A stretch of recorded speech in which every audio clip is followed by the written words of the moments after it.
इंसान थोड़ा सा कामयाब क्या होता है, उसके पास कामयाबी के घमंड आ जाता है।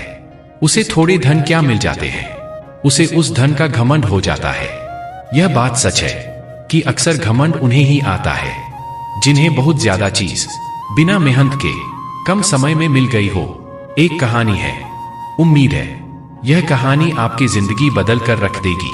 बहुत पुरानी बात है। एक समय में एक राजा था। राजा की ख्याति दूर दूर तक उसके नगर में फैली हुई थी। राजा के प्रजा राजा से बहुत प्यार करती थी। सब उसकी बहुत इज्जत और सम्मान किया करते थे। एक दिन राजा ने अपने आप को शीशे में देखा। उसे लगा कि वह बूढ़ा हो चुका है। अब यह राजपाट सब कुछ त्याग के अब उसे संन्यास लेना चाहिए और खुद के लिए थोड़ा समय देना चाहिए। अगले दिन राजा ने सभा बुलाई और सभा बुला के यह घोषणा की कि मैं बहुत जल्द यह राजपाट छोड़ने वाला हूँ। राजा के मंत्री ने बोला, महाराज लेकिन आपको तो कोई संतान ही नहीं है, यह राजपाट कौन चलाएगा? राजा बहुत चिंतित हो गए। आखिर उनके बाद यह राजपाट कौन चलाएगा? राजा को सिर्फ एक बेटी थी। राजा को कोई पुत्र नहीं था। फिर राजा ने घोषणा की, हे मंत्री, अगली सुबह जो भी मेरे राज में सबसे पहले प्रवेश करेगा उसे इस राज का राजा बना दिया जाएगा और मैं उसी को सारा राजपाट देके संन्यास को चला जाऊंगा। अगले दिन मंत्री और सारे गढ़ सहित गेट की निगरानी करने लगे। लेकिन उसे दिन एक चमत्कार सा हुआ। उसे दिन प्रातःकाल एक भिखारी नगर में प्रवेश करने लगा। मंत्रियों ने उसे पकड़ लिया और राजा के पास लेकर जाने लगे। वह आदमी डर गया। आप लोग मुझे कहां लेकर जा रहे हो? मेरी क्या गलती है? मेरी क्या गलती है? किसी ने कुछ नहीं बताया। वो आदमी ने फिर से पूछा, अरे बताओ, मेरे माँ बाप घर पे मेरी राह देख रहे हैं। मैं तो बस व्यापार करने राधेश्याम नगर में आया था। मेरी कोई गलती हो गई हो तो बताओ, मैंने क्या गुनाह कर दिया? आप सब मुझे इस तरह क्यों लेकर जा रहे हो? उस आदमी को राजा के महल में लेकर आया जाता है। भारी सभा में राजा उसको अपनी बेटी के साथ विवाह करने का प्रस्ताव रखते हैं और हंसी खुशी उसे इंसान से राजा अपनी लड़की का विवाह कर देता है और विवाह करने के पश्चात वन को प्रस्थान हो जाता है। धीरे धीरे कई साल गुजर जाते हैं। मंत्री एक बात पर ध्यान देता है। राजा अक्सर हर हफ्ते एक बंद कमरे में जाता है और वहां पर जाकर घंटों बिताने के बाद फिर वापस आ जाता है। मंत्री सोच में पड़ जाता है, आखिर ऐसी क्या बात है? राजा के सारे धन दौलत, हीरे जवाहरात सब कुछ तो उसकी निगरानी में है। फिर आखिर उस कमरे में ऐसा क्या है जो राजा उस कमरे में जाता है और काफी घंटों बिताने के बाद तभी वापस आता है? आखिर ऐसी कौन सी राज की बात उस कमरे में छुपी हुई है? मंत्री को थोड़ा शक होता है। एक दिन उसे रहा नहीं जाता है। अगले हफ्ते फिर जब राजा उसी बंद कमरे में जा रहे होते हैं तो मंत्री उनको चुपके से देख रहा होता है कि वो जैसे ही बाहर आएंगे मैं उनको उस कमरे में जाने का कारण पूछूंगा। राजा जैसे ही काफी घंटे बिताने के बाद उस कमरे से बाहर आता है। मंत्री उनसे पूछता है, महाराज, इस राज भवन की सारी महंगी चीज, हीरे जवाहरात सब कुछ तो मेरी निगरानी में है। आखिर उस बंद कमरे में ऐसा क्या है जो आप सबसे छुपाते हैं और वहां जाने के बाद आप घंटों बाद वापस लौटते हैं और आप ऐसा हर हफ्ते करते हैं?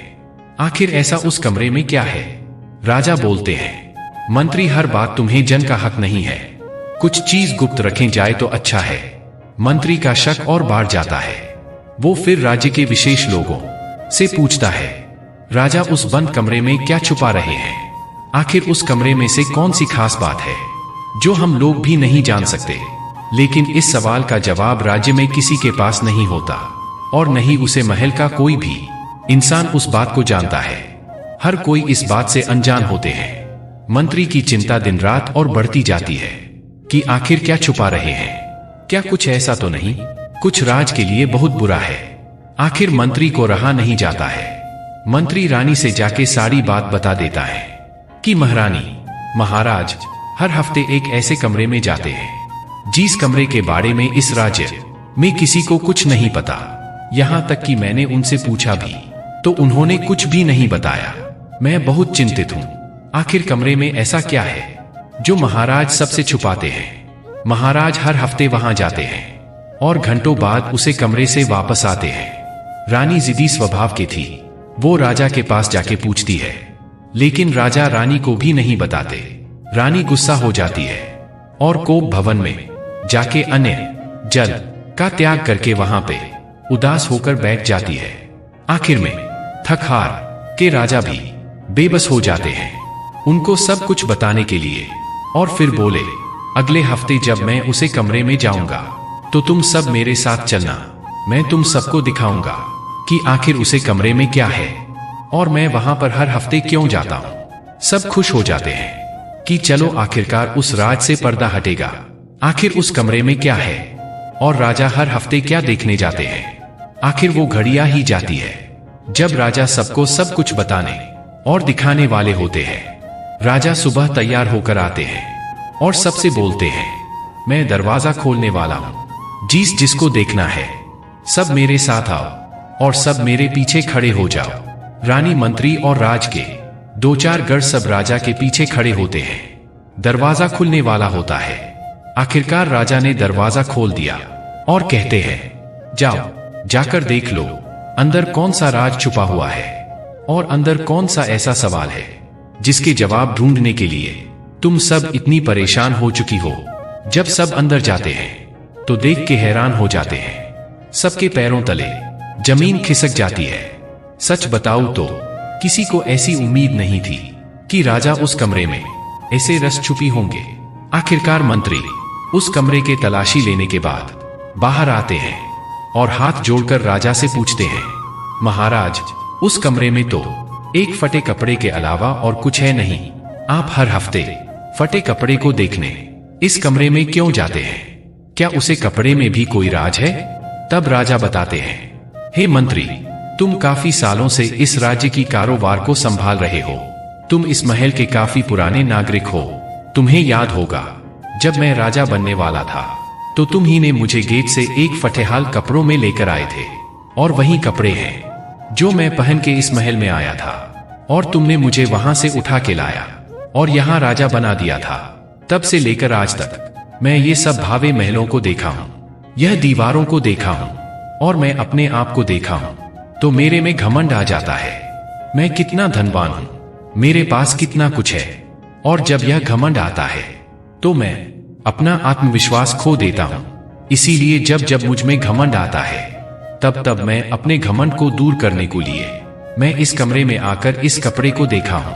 तब मेरी उस समय की हैसियत याद आ जाती है कि मैं उस वक्त क्या था और मैं क्या पहन के आया था।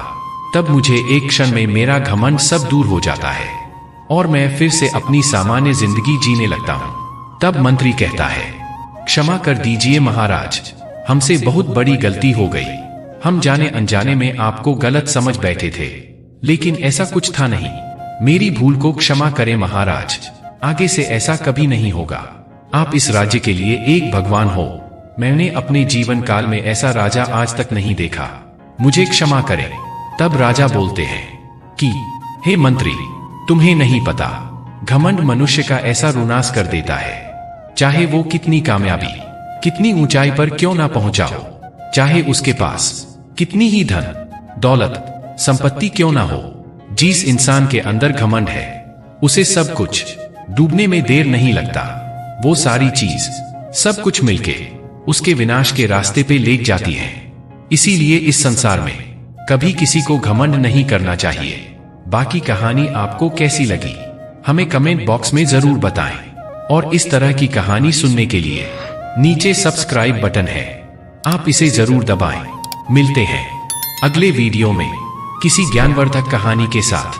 तब तक के लिए धन्यवाद।